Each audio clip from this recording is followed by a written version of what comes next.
કોઈ સાયક્લોન ચક્રવાત આવવાની શક્યતા હોય ત્યારે એક સિદ્ધાંત, એક પ્રાર્થના હોય છે અને એક સિદ્ધાંત પણ અનુસરવામાં આવતો હોય છે, જેમ અંગ્રેજીમાં કહેવાય છે કે prepare for the worst and hope for the best. એટલે પ્રાર્થના કરીએ કે આ ચક્રવાત ન આવે, પણ આવે તો એના માટે સરકાર બિલકુલ તૈયાર છે. એક બાજુ કોસ્ટગાર્ડને સતર્ક કરી દેવામાં આવ્યા છે, દરિયા કિનારે માછીમારોને દરિયો ન ખેડવાની સૂચના આપી દેવામાં આવી છે, બંદરો પર એલર્ટ જાહેર કરી દેવામાં આવ્યું છે અને એની સાથે સાથે સરકાર પણ સતર્ક છે. કંટ્રોલ રૂમ શરૂ કરી દેવામાં આવ્યો છે. ઉચ્ચ અધિકારીઓની બેઠકોના ધમધમાટ ચાલી રહ્યા છે. હિરેન પાસેથી વિગતે જાણીએ.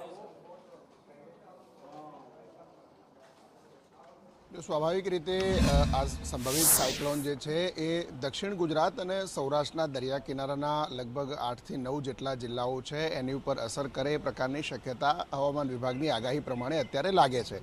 અને આ મોટાભાગના જિલ્લાઓ પર ફિશિંગ બોટોની અવરજવર સૌથી વધુ રહેતી હોય છે અને એટલા જ માટે જો સાયક્લોન વધુ મજબૂત બને છે તો આ ફિશિંગ બોટોને દરિયાની અંદર નુકસાની જાય અને જાનમાલ વધુ નુકસાન થાય. એટલા માટે કોસ્ટગાર્ડ દ્વારા અત્યારથી જ સાયક્લોન ગુજરાતના દરિયા કિનારે નજીક આવે તે પહેલાં તમામ માછીમારોને જે બોટો છે એ પરત દરિયા કિનારે લાવવા માટે કોસ્ટગાર્ડ દરિયાની અંદર આ અપીલ લોકોને કરી રહ્યું છે અને કોસ્ટગાર્ડની જે હેલિકોપ્ટર વગેરે છે એને પણ એલર્ટ ઉપર મૂકવામાં આવ્યા છે, કોઈ પણ સમયે પહોંચી વળાય. રાજ્ય સરકારે પણ આ જિલ્લાઓના સંદર્ભમાં આજે મુખ્ય સચિવની અધ્યક્ષતાને બેઠક કરી હતી અને અગાઉ વાયુ અને તાઉતે વાવાઝોડામાં જે પ્રકારે સરકારે કામગીરી કરી હતી, જિલ્લાઓએ જે વ્યવસ્થાઓ કરી હતી એ વ્યવસ્થાઓ ફરીથી પુનઃ સુનિશ્ચિત કરવા માટેની સૂચના આપવામાં આવી છે.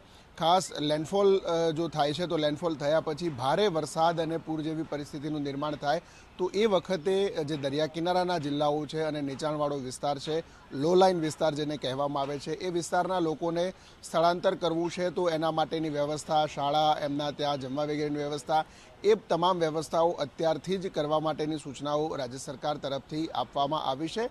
હવામાન વિભાગની જે આગાહી છે એ આગાહી અંતર્ગત આગામી 2 દિવસની અંદર પણ હજુ કે ગુજરાતના કેટલાક વિસ્તારોની અંદર લગભગ 40 થી 60 કિલોમીટર પ્રતિ કલાકની ઝડપે પવન સાથે વરસાદની સંભાવના અત્યારે દેખાઈ રહી છે.